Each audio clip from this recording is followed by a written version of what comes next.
Nearly 2 decades later, we have new developments in the Natalee Holloway case. The prime suspect in the 2005 disappearance of the 18-year-old Alabama high school student will now be extradited to the U.S. from Peru.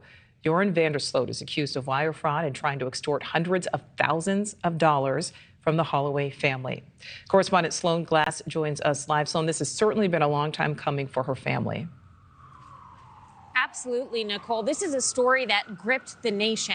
For 18 years, Natalee Holloway's family has asked what happened to their daughter and where are her remains. Well, now they may be closer to ever to finding answers. The primary suspect is set to be extradited back to the U.S. to face charges. Overnight, Peruvian authorities agreed to a temporary extradition of Joran van der Sloot to Birmingham, Alabama, where he'll face federal wire fraud and extortion charges stemming from Holloway's disappearance in 2005. Van der Sloot, a Dutch national from Aruba, is currently serving a 28-year sentence in Peru for another crime, the murder of Stephanie Flores, who was strangled 5 years to the day after Holloway disappeared. Van der Sloot confessed to killing Flores, but the 35-year-old never faced charges in Holloway's disappearance. Holloway had traveled to Aruba from Alabama on a high school graduation trip. She was last seen leaving a bar with him, but never made it home. Her body was never found, and after months of searching in Aruba, a judge declared Holloway dead in 2006. Then, in 2010, U.S. prosecutors say Van der Sloot demanded $250,000 from the Holloways in exchange for information about her disappearance and remains.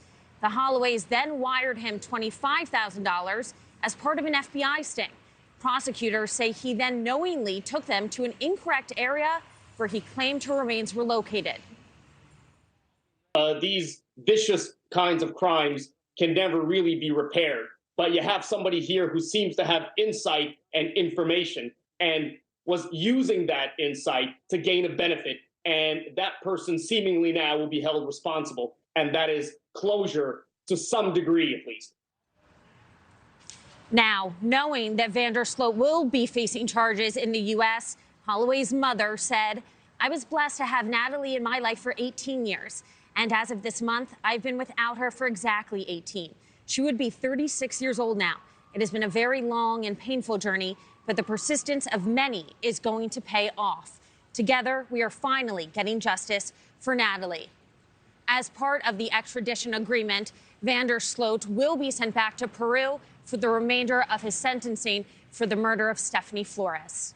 Nicole. All right, Sloan Glass reporting live. Thank you. Thank you for watching. Go to newsnationnow.com to find News Nation on your television provider. And don't forget to click the red subscribe button below to get more of News Nation's fact-driven, unbiased coverage.